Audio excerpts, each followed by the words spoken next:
Virgin. Bitch. Podcast.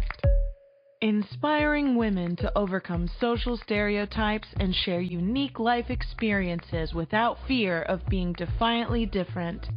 Your hosts, Christopher and Heather. Let's talk, shall we? I am yet to meet a superhero who can leap tall buildings in a single bound. But we can introduce you to a real-life Wonder Woman. Someone who has managed to overcome all that life has thrown her way, and she is committed to keeping others safe from harm. Her name is Bunni Ambrosia. Welcome, Bunni, to VIRGIN.BEAUTY.B. Hello, thank you. You are a superhero today. Thank you. Now, Bunni, on your website, you introduce yourself with these words. My story reads like a wild country song, full of twists, grit, and a rebellious spirit that refuses to be tamed. My first question after reading all that is, any regrets? And what have you overcome in life that you are so passionate to share? Okay, so as far as regrets, no, I have zero regrets. And I don't think that I ever will. Like I live purposefully to not have those regrets. And I think it was Lucille Ball, who, how did she put it? That you're more likely to regret the things that you don't do than the things that you do. So I'm quick to do and then figure out what I did after. But your life has been reading your bio, your life has been a hurricane. You've been through a lot. Can you walk us through so people understand where you're coming from and when you're offering what you offer now? Sure. So I started out, I was born in the U.S. in the South. I had a very Southern proper family, Southern Baptist. You obeyed the rules, especially if you were a girl. And I didn't, so I got in a lot of trouble. They married me off pretty early. I was 16 and became pregnant right away. And while I was having my daughter, I became widowed. He passed away during my labor. And that forced me to grow up in a lot of ways that I didn't even know were possible. I had to learn what it meant to be a single mom when I didn't know that was going to happen. He died in the car that we had. I had no car then. I had very minimal support from anyone. It was complicated after I got married with family, but I had less than $13,000 a year raising my daughter for the first few years. No car to begin with. I got clean from drugs and put everything into giving her everything that I could. And it took me across the country. It gave me the chance to take her with me and to show her the world, which is beautiful to be able to see it through the eyes of a child, right? And during that process, I fought my way up. Every job I got better. Every relationship I got a little better. And I've been collecting the pieces that made every time a little bit better, a little bit easier as I went. And I've collected them all together and I wrote my book on it. And I love the title of that book, by the way. Give us that title. It's great. Thank you. It's called Basket Case, An Argument for Crazy. I love the name of your book, Basket Case. That feels part memoir, part manifesto. And you speak very eloquently about surviving childhood abuse, homelessness, widowhood, some of the hardest shit that life can throw at someone. But then to become a thriving entrepreneur and coach. And that is quite the transformation. And, just to hear just how young you were when you were made into a single mom, can you walk us through some of the steps that kind of got you into, okay, this is where my life was at, but I want to make a transformation? Like, what did that look like for you?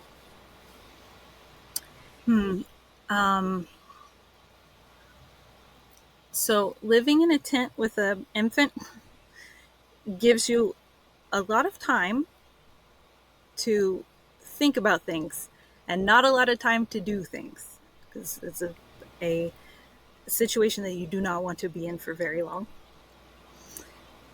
And that lit a fire in me to figure it out right now. And I was able to, the timing worked out because it was almost tax time.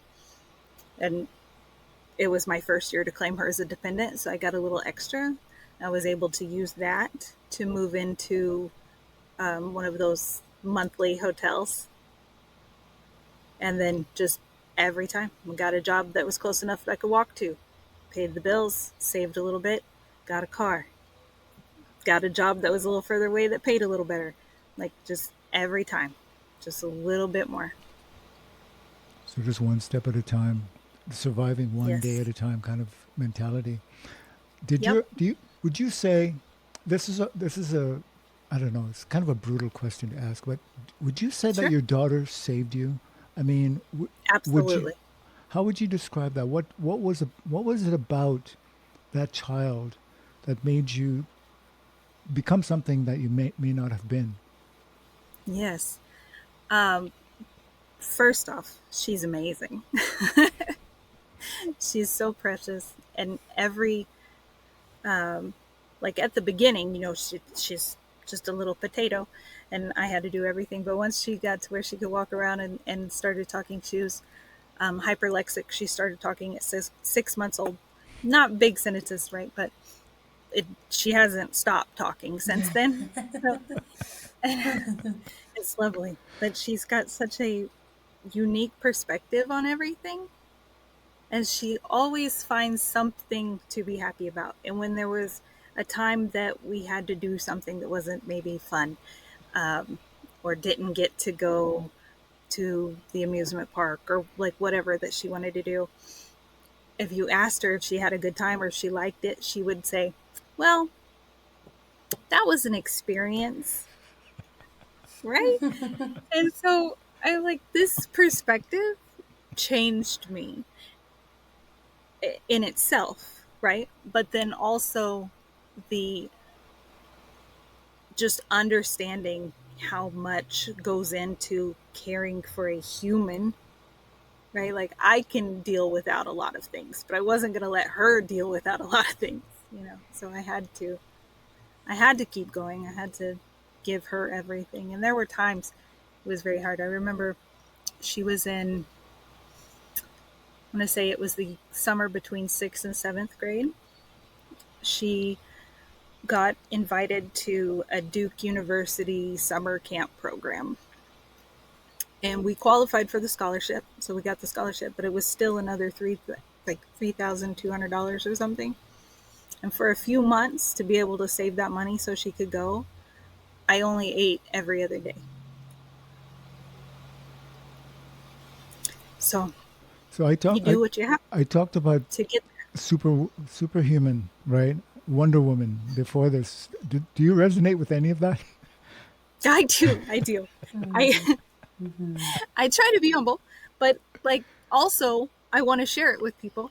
So you put your boots on, right? I want to dive into the myth of the healed woman. Since you say on your website you don't need more therapy, you need strategy, and that is a hard pivot, which I love. Can you tell us more about what you mean by that statement? Sure. I do want to clarify that more is in there for a reason. Therapy is good. Like, do that for sure. But laying out your roadmap gives you a clear idea of where you're going, right? If you, what's the Cheshire Cat say? Like, if you don't know where you're going, any road will get you there. Mm-hmm. You'll just be wandering around forever, not accomplishing anything. And even if it's just like a little goal, right? Like maybe you want to have $20 at the end of the month. That's doable, but you have to know what you're working toward. So start with your biggest dream, right? And put it at the end, and then work backwards for what, like think about what 2 or 3 big things, if you accomplished, would get you to that end goal. And then break each of those down and keep breaking it down until you have something that you can do daily to get you there. Little things. Because it's important to have a win every day. Mm-hmm. I enjoy that so much because I feel that there's been a lot of conversations over the years around healing and so many different ways to, let go or to move forward or to shed the past, not be burdened by shame, especially as women. What is your thoughts around different elements of healing, or even the word itself? What's your journey been like with that? Sure. A friend of mine a few years ago sent me a meme that said something to the effect of, don't try me. I said I'm healing, not healed. Right. And that's, I have a little bit of a dark sense of humor. And so that cracked me up. And I'm like, I'm going to remember that, because it's true. It's like, I am a work in progress, right? Just like everybody else. Until we're done here, we're doing something every day. And so every day I work a little bit on me. I work a little bit on what I want to do. And I think just remembering that you'll never be done, right? It's not something that you get to the end and are just like, well, everything's fine now. I don't have to do any more work. Because every day you can do better for yourself. I'm so happy to hear you say that, because I think we are under this false belief of the Hollywood story of the happy ending and happily ever after. We may not consciously be thinking of that's what we're striving for. However, that's how Yes. life rolls out. It's like, okay, where's my rainbow and my pot of Right. gold? Right. All right. So I would, Yep. reading through your website, is it fair to say that you offer tough love? Yes. Yes. Yep. That's what I needed. And so you always are better at conveying things that you've experienced. So I got the tough love that I needed a couple of times, and I can hand it out too. Something that really shines through for me in your website and your work is got the undertone of a discussion around feminism. But I want to lead into that conversation with a question that we love to ask our guests. And that's, what does feminine mean to you? I love that question. I love that you guys asked that. And I was thinking about it, how I wanted to word it for you. And I think being feminine, feeling the feminine, is seeing the strength in your softness. Being strong in your ability to be gentle. That is so poetic and so beautiful. Thank That you. is so beautiful. I want people to understand, like, we're talking to Bunny right now. She is in the cabin of her truck. She's a trucker. Okay? We're talking feminine, and people wouldn't necessarily put those two things together. Right? Right. I get it a lot. You're a trucker? Yep. Yep. But we love that It's on a lot this of fun. show, that it isn't just one way, right? And that the Absolutely. the strength and the softness. And I think that sometimes when feminism has been tied to a traditional view of feminine, we we lose sight of some of the important pieces of, just as you've said, what is the strength in our softness, and to own that as something that's important for us as individuals, but also for us within community. Um, Yes. and I feel that sometimes feminism kind of gets also lost in today's world with CEO boss girl vibes, or brunch panels on feminism and rebranding the patriarchy. And, you know, Mm-hmm. um, so what I appreciate so much about your work is the inclusion of what it's like for a single young mom, or for sex workers, or for different types of bodies, or disabled folks. Um, so, if just a bridge on your definition of what feminine means to you, what is your Mm-hmm. feminism? Inclusion. Um, my I, I was raised by a wonderful woman who happens to be blind, and she taught me a lot of being gentle. But then also my daughter, right, has taught me from the other direction on what it means to love her well and keep keep it soft and still lead her. I think that just keeping it all together and being able to do that for everyone in my life, from learning from both of them and getting to share it with I have I have friends all over the country and a couple others, and it's really it's inspiring to get to learn from everyone that I get to meet, and by being open and soft and a safe place for others, I get to learn from them, and that's amazing. Mm-hmm. I feel like you've really carved a path from survival and softness, and that both of those elements in your life have forged a very strong woman that demands or commands space. And that is just really uplifting to see. Thank you.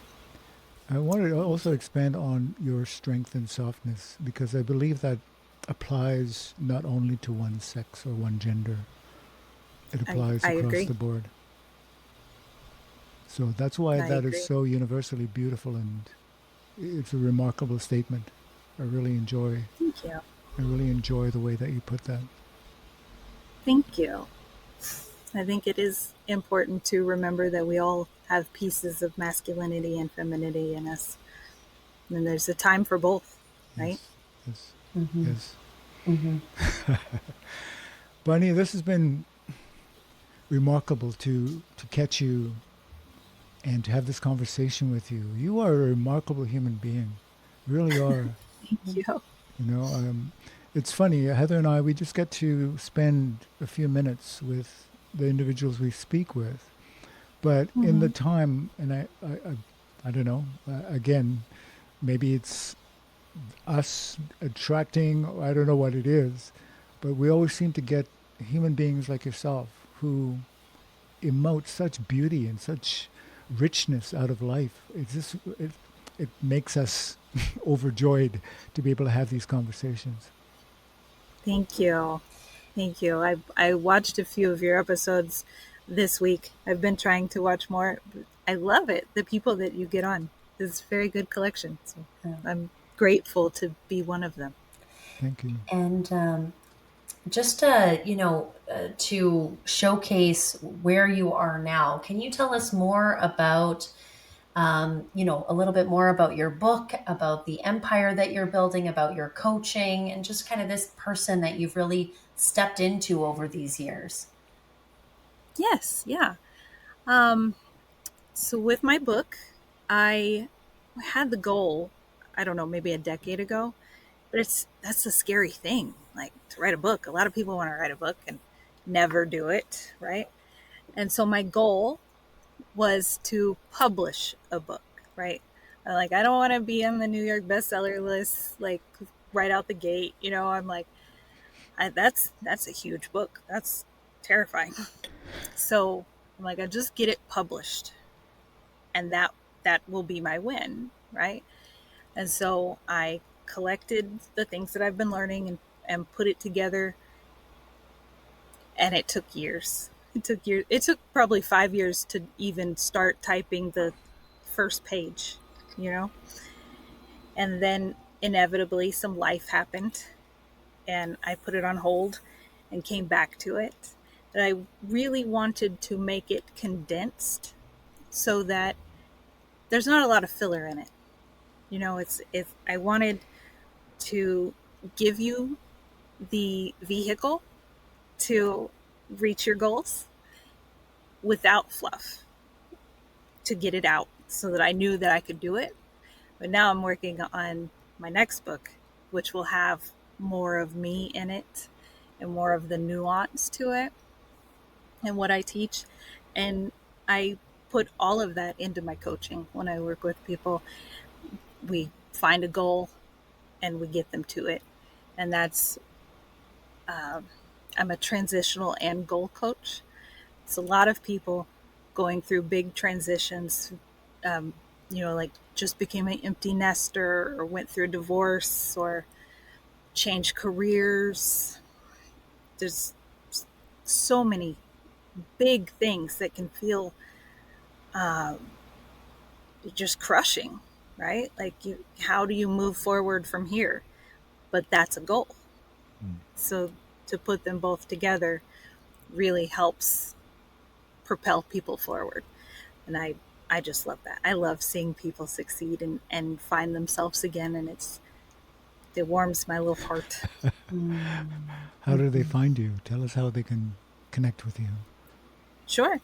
A lot of where I've found clients so far have been word of mouth, and then searching and finding my book or my website. I'm also just started with Numani, which is a new coaching platform where we're bringing clients and coaches together. And so I hope to find more people there. But that's a really exciting place. Can you share your website with our listeners? Mm-hmm. Yes, absolutely. It's Shift with Bunni, BUNNI.com. Wonderful. Fantastic. It is a pleasure to meet you. And likewise. When that next book comes out, make us one of the first calls you make, okay?